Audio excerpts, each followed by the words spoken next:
উহুদের যুদ্ধে রাসূল সাল্লাল্লাহু আলাইহি সাল্লামের কয়টি দাঁত মোবারক শহীদ? ওযু ছাড়া এবং রাস্তায় হাঁটাহাঁটির সময় দুরূদ শরীফ পড়া যাবে কি? কোন নবীর আমলে সুন্নতের খতনা করার প্রচলন শুরু হয়? রাসূল সাল্লাল্লাহু আলাইহি সাল্লাম কতটি বিবাহ করেছেন? এগুলো না জানলে আপনার চলবে, অবান্তর ফাও প্রশ্ন করে লাভ নাই। রাসূল সাল্লাল্লাহু আলাইহি সাল্লামের ওফাতের সময় তার 9 জন বিবি ছিলেন, এর আগে 2 জন বিবি ওফাত বরণ করেছেন, টোটাল 11 জন বিবি ছিল। আমাদের রাসূল সাল্লাল্লাহু আলাইহি সাল্লামের সমস্ত বিবির আমাদের মা, জোরে বলেন কি মা।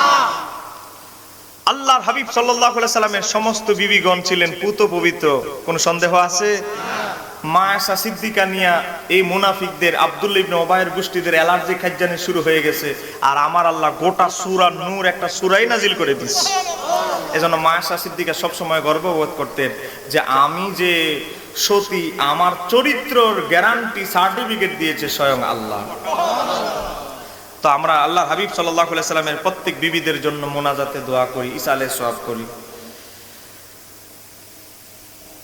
কোন নবীর আমলে সুন্নতের খতনা করার প্রচলন শুরু হয়? সর্বপ্রথম ইব্রাহিম আলাইহিস সালাম খতনা করেন এবং তিনি নিজের খতনা নিজে করেছিলেন, কারণ ওনারা হচ্ছেন সর্বশ্রেষ্ঠ রাসূলদের একজন হচ্ছে ইব্রাহিম আলাইহিস সালাম।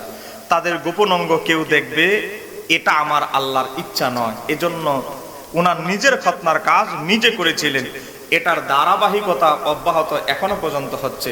এজন্য আমার আল্লাহ হাবিব সাল্লাল্লাহু আলাইহি সাল্লাম পৃথিবীতে যখন শুভ আগমন করে আল্লাহ সুবহানাহু ওয়া তাআলা এমন ভাবে পাঠিয়েছেন, খতনাকৃত অবস্থায় নবী পৃথিবীতে আগমন করেছেন। ওযু ছাড়া এবং রাস্তায় হাঁটাহাঁটির সময় দুরূদ শরীফ পড়া যাবে কি? তাফসিরে রুহুল বায়ানের মধ্যে এসেছে ওযু ছাড়া দুরূদ শরীফ পড়া এটা তাজিমের খেলা, কিন্তু দুরূদ শরীফ পড়লে সওয়াব লেখা হবে, কিন্তু এটা আদবের কি? এটা আদবের খেলা, মানে আদবের কমতি হয়। এজন্য আপনারা এবং হেঁটে হেঁটে দুরুদের ব্যাপারে কেউ কেউ আদবের খেলা বলেছে, কেউ কেউ এমনও বলেছে যে আওয়াজ করবেন না, যে হেঁটে হেঁটে দুরূদ শরীফ পড়লে গরিব হয়ে যাওয়ার সম্ভাবনা আছে, অভাবী নিঃস্ব হওয়ার সম্ভাবনা আছে। সেজন্য আপনারা ওই হাঁটতেছেন ওই অবস্থায় না, একটা আদবের সাথে সম্মানের সাথে, হ্যাঁ আপনি বসে আছেন একটা কাজ করতেছেন ওই সময় পড়েন, কলবে সবসময় মনে মনে দুরূদ শরীফ পড়েন, কোনো অসুবিধা নাই। উহুদের যুদ্ধে রাসূল সাল্লাল্লাহু আলাইহি সাল্লামের কয়টি দাঁত মোবারক শহীদ হন? 2টি দাঁতের কথা, এবং ওই 2টি দাঁতের ব্যাপারে এমন এসেছে, হযরতে আব্দুল্লাহ ইবনে আব্বাস রাদিয়াল্লাহু তাআলা রওয়ায়াত করেছেন, শামাইলে তিরমিজিতে এসেছে, আমার নবী যখন মুস্কি হাসি দিত ওই 2 দাঁতের ফাঁক দিয়ে নূর মোবারক বের হতো, দেয়াল পর্যন্ত আলোকিত হয়ে যেত। তাহলে আমার নবীকে নূর না মাটি?